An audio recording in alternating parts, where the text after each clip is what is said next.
स्वागत है आपका हमारे चैनल पर। सोहन अपनी चाची रूपा के साथ उनके कमरे में 61-62 कर रहा था।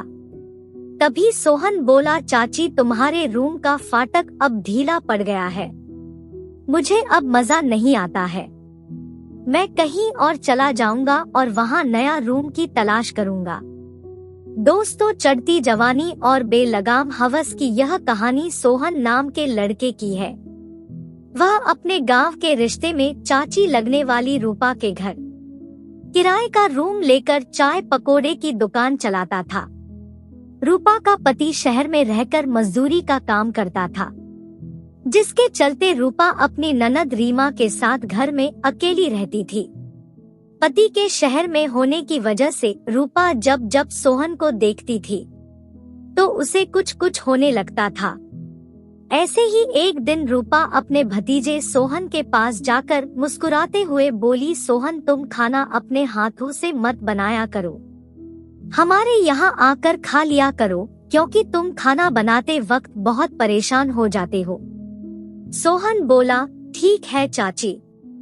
तब से सोहन रोज अपनी चाची रूपा के घर खाना खाने लगा था। जैसे जैसे समय गुजरता गया वैसे वैसे सोहन का दिल उसकी खूबसूरत ननद रीमा की तरफ बढ़ने लगा। सोहन उसे अंदर ही अंदर दिलो जान से चाहने लगा था, मगर रूपा तो अपने भतीजे सोहन पर पहले से ही फीदा थी। वह उसकी चौड़ी छाती और मजबूत बॉडी को देखकर दीवानी हुए जा रही थी। एक रात की बात है जब सोहन रोज की तरह अपनी चाची रूपा के कमरे में आकर खाना खा रहा था। खाना खाने के बाद जब सोहन जाने लगा तभी उसकी चाची उसे एक गिलास का दूध दिया, जिसमें उसने पहले से नशीली दवा मिलाई हुई थी। सोहन को मालूम नहीं था कि दूध में कुछ मिला है। वह दूध का गिलास लिया और गट गट करके पी गया और अपने बिस्तर पर आकर लेट गया।